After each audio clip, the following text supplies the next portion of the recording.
We're here with Commissioner Tom Bernabei in the last regular meeting of the Stark County Commissioners.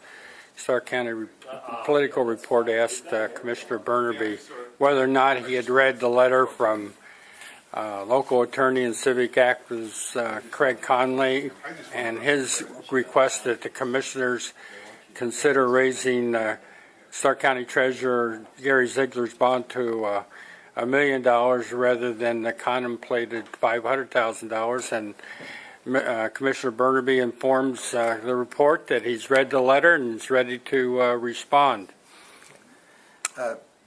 My thoughts on this after having read the letter is that at some time in the future, I think that when things return to normalcy with regard to the treasurer and the treasurer's office, we may want to consider raising the bond. I mean, the points that he raises, that Mr. Conley raises in his letter, make sense in that a lot of money, and in fact, all of the counties, or the predominantly large amounts of the county's cash goes through the treasurer's office. The treasurer is probably the entity and the elected official within the county that needs the largest bond, and perhaps a bond of $500,000 is sufficient given the many tens of $millions that is handled by that office in any circumstance, whether it's Mr. Zeigler or any other treasurer.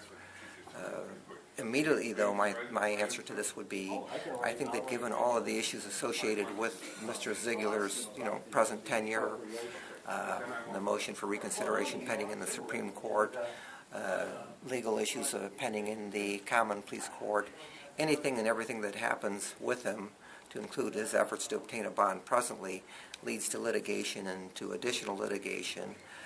I could see that the immediate attempt, for example, to raise his bond from $500,000 to $1 million, when we can't even get the $500,000 bond right now, may raise issues, on his behalf or raised by his attorneys, that this is even a further pretextual effort by the commissioners to make it more difficult for him to get a bond when he can't get the bond at $500,000.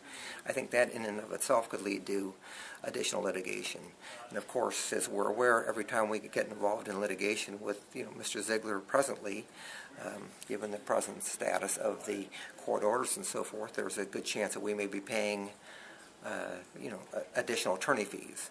And in many cases, or in almost all of the cases, the attorney fees are probably going to run larger than the value of the litigation is to the county and to the taxpayers. So I think that in the best interest, of county government and of the taxpayers, and again, I'm speaking about that fiscally at this point in time, I don't think that we want to talk about raising his bond.